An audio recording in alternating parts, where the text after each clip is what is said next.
Christmas surprise की कहानी। Jingle bells, jingle all the way. Oh, what fun it is to ride in a one-horse open sleigh. Hey, jingle bells, jingle all the way. Oh, what fun it is to ride in a one-horse open sleigh. हो Christmas अब नजदीक है। Baby hazel और सभी नन्हे और प्यारे बच्चे मेरा बेसब्री से इंतजार कर रहे होंगे। उन्हें अच्छे अच्छे और मनपसंद उपहार जो चाहिए। क्रिसमस मनाने के लिए बेबी हेजल बहुत ही उत्साहित है। उसने न कि अपना घर सुंदर तरीके से सजाया, बल्कि अपनी मनपसंद कुकीज बनाने में अपनी माँ का हाथ भी बटाया। मेरे दोस्त अभी तक नहीं आए हैं। थोड़ी देर इंतजार करती हूँ।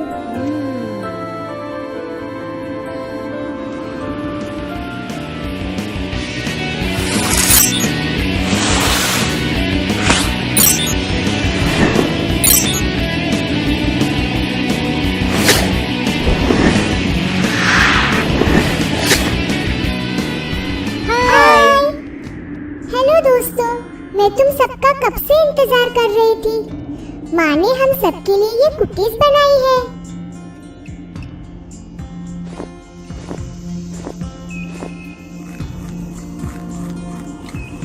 हेजल, ये कितनी स्वादिष्ट है।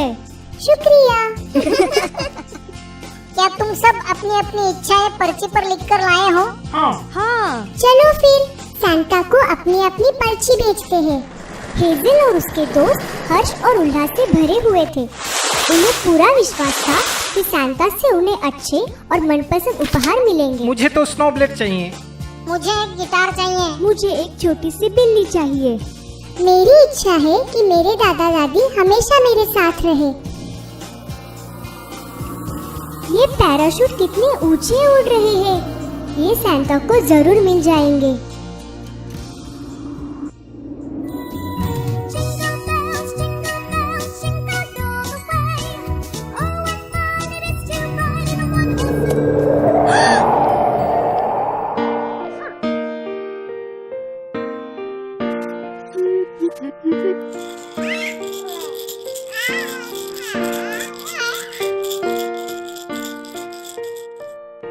मैट, तुम अभी मत सोना। सांता आने ही वाले होंगे।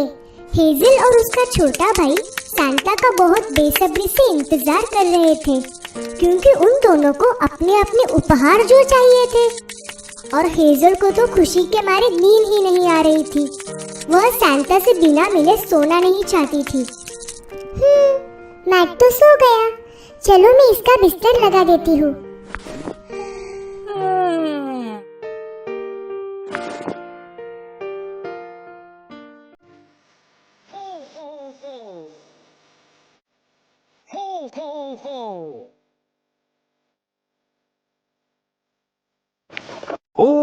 हो उठो प्यारी हेजल।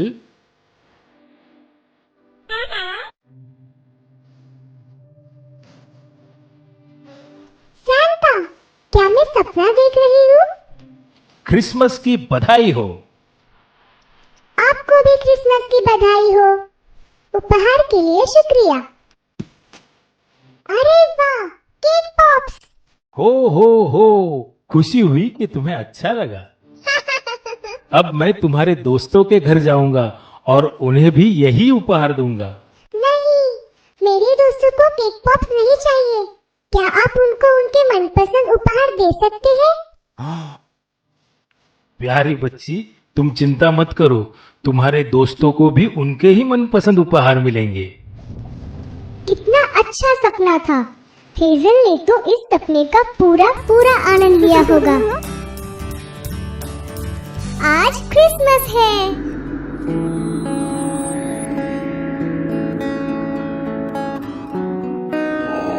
हेजल की माँ अपनी प्यारी बेटी को उठाने के लिए उसके कमरे में जाती है। उठो हेजल, आज क्रिसमस है। हेजल, जल्दी से तैयार हो जाओ। तुम्हारे दोस्त बाहर तुम्हारा इंतजार कर रहे हैं। सुप्रभात माँ। क्रिसमस की बधाई हो। क्रिसमस की बधाई हो।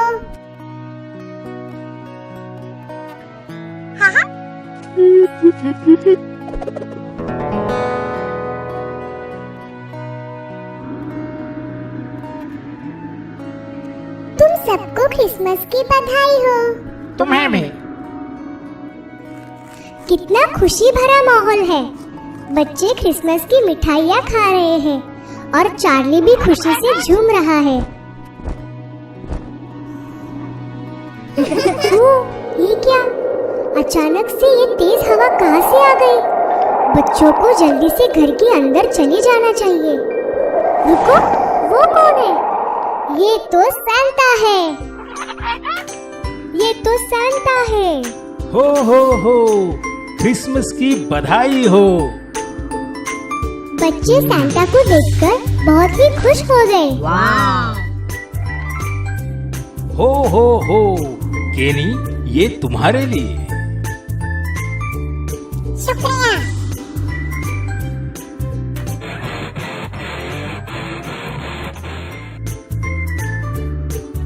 मिया, ये तुम्हारे लिए है। शुक्रिया सांता। और ये है खूबसूरत माँ के लिए। वाह, आपका बहुत बहुत शुक्रिया। मुझे उम्मीद है ये तुम्हारा उपहार तुम्हें जरूर पसंद आएगा। ये बहुत ही सुंदर है। क्या आप मुझे गर्म चॉकलेट का दूध बनाकर दे सकती है? मुझे और भी बहुत जगह जाना है और बाहर बहुत ही ज्यादा ठंड है। क्यों नहीं सांता, मैं अभी बना कर लाती हूँ। प्यारे बच्चे, ये तुम्हारे लिए है। वाव, मुझे स्नोब्लेड्स मिल गए। अब सांता की पोटली में एक ही उपहार बचा है जिस पर किसी का भी नाम नहीं लिखा है और हेजल अकेली बची है जिसको कोई उपहार नहीं मिला। अरे नहीं, ये तो मिर्च है।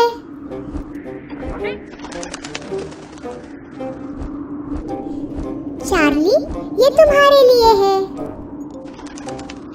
सांता, आप मेरे लिए कोई उपहार नहीं लाए? क्या मैं अच्छी बच्ची नहीं हूँ? मैंने तो सब बच्चों के लिए उपहार लाया था। ओ नहीं, लगता है सांता से हेजल का उपहार कहीं गुम हो गया है।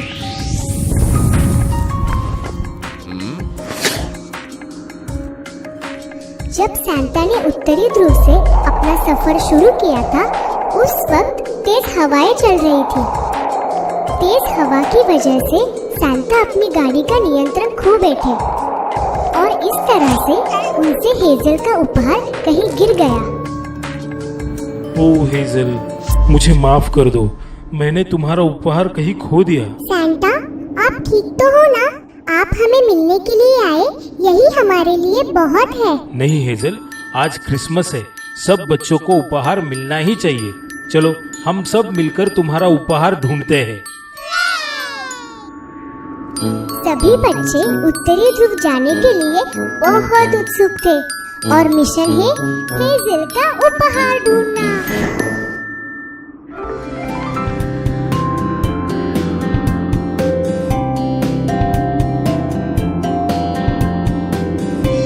बर्फ से ढके उत्तरी ध्रुव में बहुत ही ज्यादा ठंड है, पर उसका नजारा बहुत ही अद्भुत लग रहा है। लंबे सफर के बाद सांता बच्चों के साथ आखिरकार यहाँ पहुँच ही गए। शायद यही कहीं गिरा होगा। चलो ढूंढते हैं। हम सब बच जाते हैं और अलग अलग जगह पर उपहार को ढूंढते हैं। केनी और मिया एक ओर चले गए। हेजल, सांता और चार्ली उपहार ढूंढने दूसरी ओर चले गए। हेजल यहाँ वहाँ ढूंढती है पर उसके हाथ कुछ नहीं लगता। यहाँ भी नहीं है। देखो, वहाँ हिम मानव है। वहां जाकर देखता हूँ। ओ, यहाँ पर भी नहीं है। और यहाँ पर एक इग्लू है, शायद इसके अंदर होगा।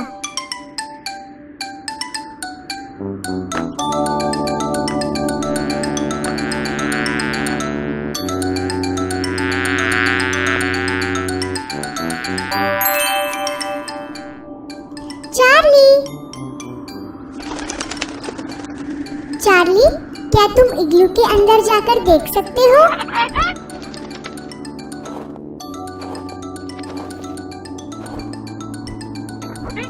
उफ, यहाँ पर भी नहीं है। सैंटा अभी भी हेजल का उपहार खोज रहे हैं। तभी हेजल को बर्फ के नीचे उपहार दिख जाता है। हुर्रे! वो रहा मेरा उपहार।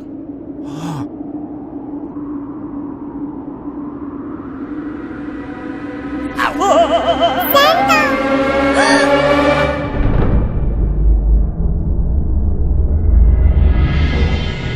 अरे नहीं, अब हम क्या करें? रुको, मेरे पास एक तरकीब है। अरे वाह, लगता है हेजल के पास बहुत ही अच्छी तरकीब है। अरे नहीं, सांता क्लॉज तो एक गहरे गड्ढे में गिर गए हैं। उन्होंने उपहार तो ढूंढ लिया है, पर अब वह गड्ढे से बाहर कैसे निकलेंगे?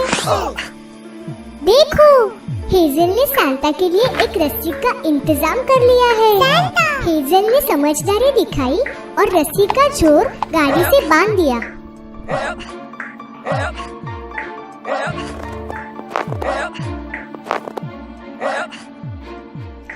बहुत अच्छे बच्चों, तुम सबने सांता को गड्ढे से सुरक्षित बाहर निकाल लिया। हमने कर दिखाया। हो, शुक्रिया नन्हे दोस्तों। आप ठीक तो है सांता? मैं ठीक हूँ। मुझे इस बात की खुशी है कि मैंने आपका उपहार ढूंढ ही लिया। क्रिसमस की बधाई हो दादाजी और दादी जी। सुनो बच्चों, अब हमें वापस जाना चाहिए, नहीं तो तुम्हारे माँ को चिंता होगी।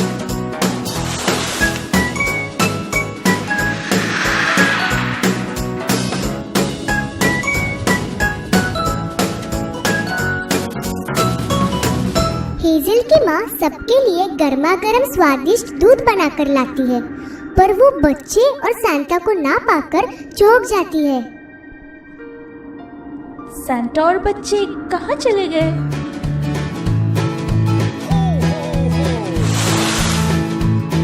माँ देखो, सांता ने मुझे क्या दिया? ये तो बहुत अच्छा उपहार है। आप सबके लिए चॉकलेट दूध।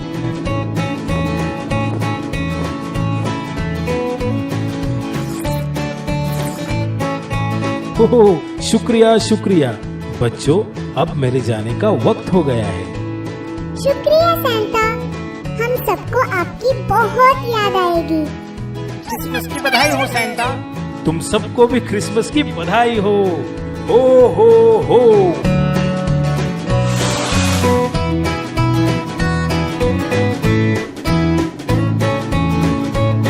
क्रिसमस की बधाई हो। तुम सबको भी क्रिसमस की बधाई हो।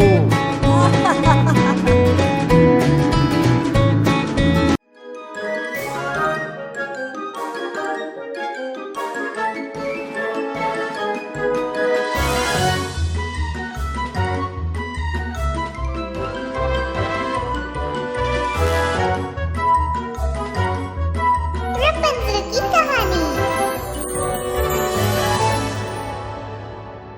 बहुत समय पहले की बात है। एक आदमी अपनी प्यारी सी बीवी के साथ हंसी खुशी रहता था। बहुत जल्द उनके घर में एक नन्हा मेहमान आने वाला था। उनके घर के सामने एक बड़ी हवेली थी। उस हवेली के सामने रपुंज़ल के पौधे लगे हुए थे, पर वो हवेली जादूगरनी गॉथल की थी। नहीं,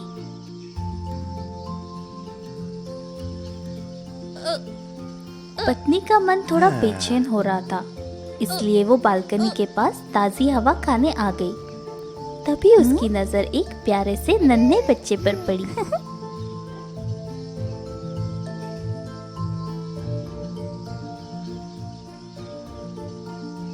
देखिए, वो बच्चा कितना प्यारा है। हाँ, वो बहुत प्यारा है।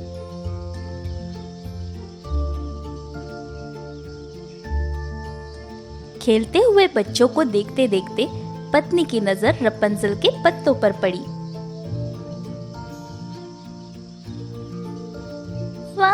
वो रपंजल के पत्ते कितने ताजे लग रहे हैं। काश मुझे खाने को मिल जाए। जैसे ही पति ने अपने पत्नी की ख्वाहिश सुनी, वो परेशान हो गया और बोला, समझने की कोशिश करो, वो महल जादूगरनी गोथल का है, वहां जाना नामुमकिन है। पति को एक तरकीब सूझी। उसने अपने पत्नी को दूसरी स्वादिष्ट चीज खाने को दी, पर उसकी पत्नी ने उसे खाने से मना कर दिया। आप समझने की कोशिश करिए। आप समझने की कोशिश कीजिए, मुझे वो पत्ते कैसे भी करके चाहिए। आखिरकार पति ने अपने पत्नी की इच्छा पूरी करने की ठान ली। पति जादूगरनी के पास गया और उससे रपंजल के पत्तों के लिए किड़किड़ाने लगा, पर जादूगरनी ने उसकी एक न सुनी और उसे जाने को कह दिया। इसलिए पति ने जादूगरनी के महल से रपंजल के पत्ते चुराने की ठान ली।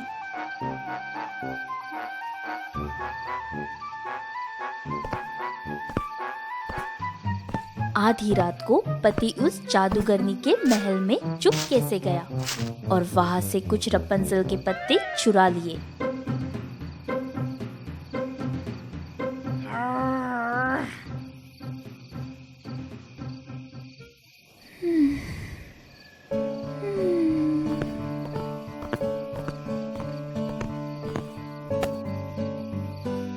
देखो, मैं तुम्हारे लिए रपंजल के पत्ते लाया हूँ। पत्नी ने अपने लिए रपंजल के पत्तों का सलाद बनाया और बहुत मजे से खाया।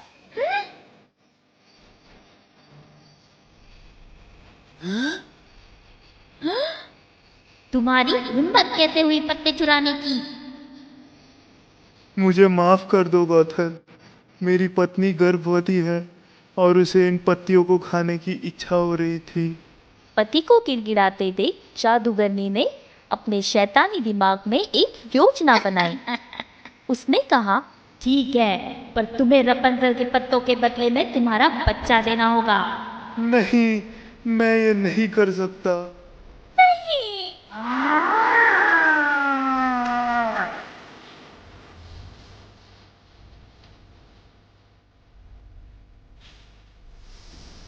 तुमने अगर अपना बच्चा नहीं दिया तो इसका परिणाम अच्छा नहीं होगा।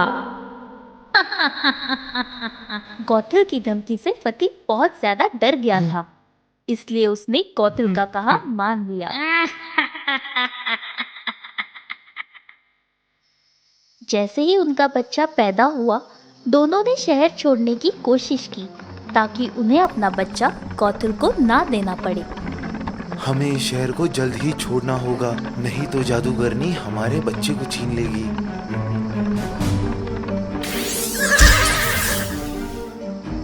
नहीं, ऐसा मत करो।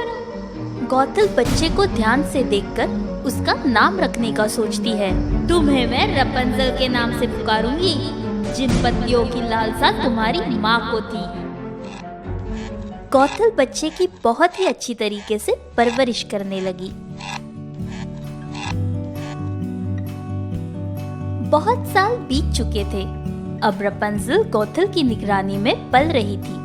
उसके बाल घने, लंबे और सुनहरे हो गए थे।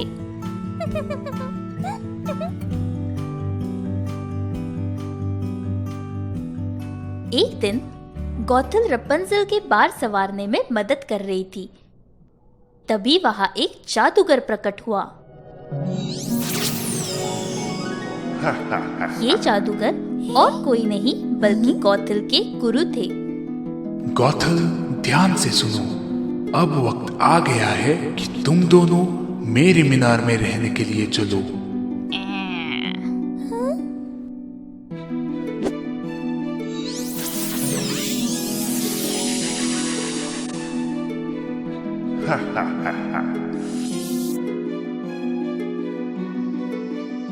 जादूगर अपने जादू से रपंजल और गौथल को एक ऊंची सी मीनार में ले गया।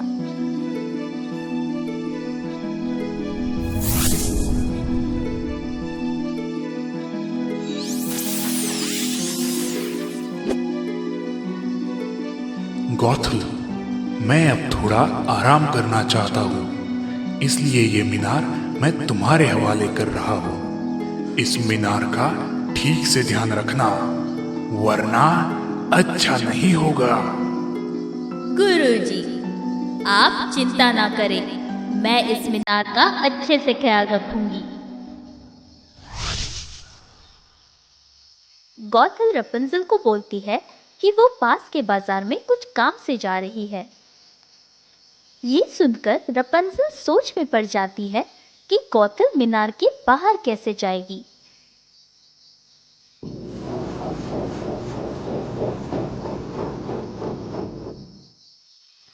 रपुंज़ल, मैं जैसे ही वापस लौटूंगी मैं तुम्हें नीचे से आवाज दूंगी। रपुंज़ल, रपुंज़ल, अपने बालों को नीचे छोड़ो। और तुम अपने घने लंबे बाल छोड़ देना। ठीक है।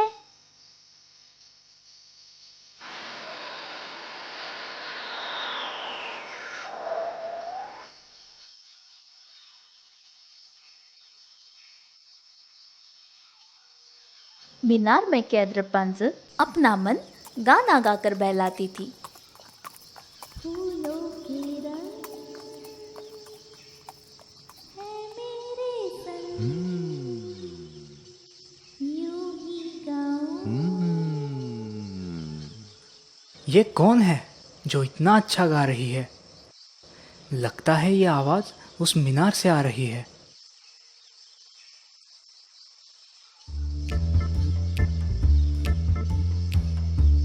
जब राजकुमार पेड़ के पीछे छिपकर गाना सुन रहा था, तभी उसने देखा कि गौथल मीनार के पास आती है और जोर से आवाज देती है, रपुंज़ल, रपुंज़ल, अपने बालों को नीचे छोड़ो।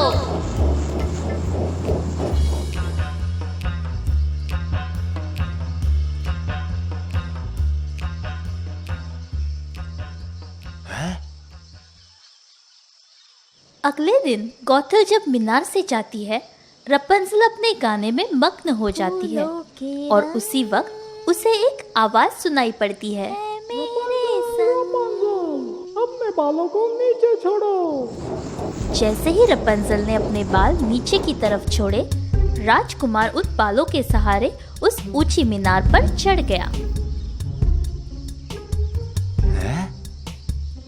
राजकुमार को अपने सामने देखकर रपुंज़ल घबरा गई। तभी राजकुमार ने उससे कहा, अरे रे, घबराओ मत, मुझे अपना दोस्त ही समझो। मैं तुम्हारा गीत सुनकर यहाँ आ गया। तुम्हारी आवाज बहुत ही मीठी है।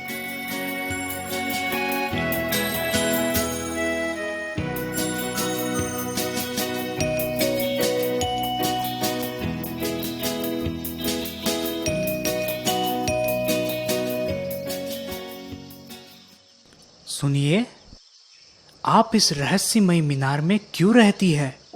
ये मीनार एक जादूगर की है, जिसकी देखभाल के लिए गौथल को रखा है। उसने गौथल को धमकी भी दी है कि अगर मीनार को कोई भी नुकसान हुआ तो अच्छा नहीं होगा। मेरी माँ गौथल नहीं है, उसने मुझे मेरी माँ से छीन लिया था और उसने मेरी और मेरे बालों की अच्छी देखभाल की। देखभाल की? और तुम्हें तुम्हारी माता पिता से छीन लिया था? हाँ, ताकि वो मेरे बालों के सहारे इस मीनार में आ जा सके, और इसलिए उसने मुझे यहाँ कैद कर रखा है। मैं तुमसे वादा करता हूँ, मैं तुम्हें यहाँ से बाहर जरूर निकाल के ले जाऊंगा। रपुंज़ल को वादा करके राजकुमार मीनार से निकल जाता है, पर वो दोनों इस बात से अनजान थे कि गौथल ने उन्हें देख लिया है।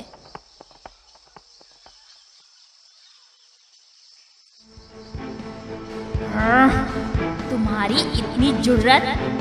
मैंने सोचा था कि मैं तुम्हें बाहर की दुनिया से दूर रखने में सफल हो गई हूँ, पर तुमने मुझे धोखा दिया। गौथल ने रपुंज़ल को एक वीरान से रेगिस्तान में छोड़ दिया ताकि कोई भी उसे ढूंढ ना सके। इस बात से बेखबर कि गौथल ने रपुंज़ल के साथ क्या किया है, राजकुमार रपुंज़ल को बचाने के लिए मीनार के पास आता है और आवाज देता है, रपुंज़ल, रपुंज़ल, अपने बाल नीचे छोड़ो।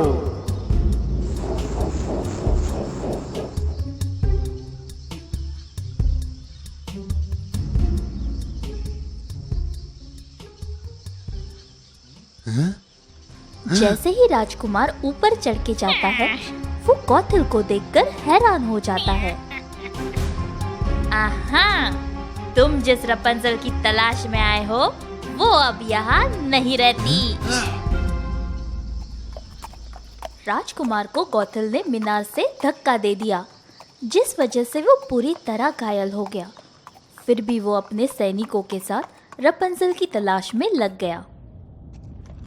रपुंज़ल की खोज करते करते जब वो रेगिस्तान के पास से गुजर रहे थे, तभी राजकुमार को रपुंज़ल का गाना सुनाई दिया, जिसे वो अक्सर गाती थी।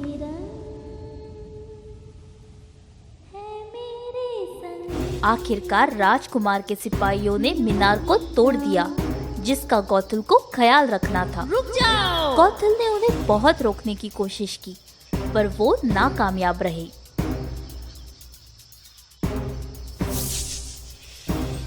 गौथल के गुरु वहां आ पहुंचे और जब उन्होंने अपने मीनार की ऐसी दुर्दशा देखी, वो गुस्से से लाल हो गए। उन्होंने गौथल को दंड दिया और वहां से गायब हो गए।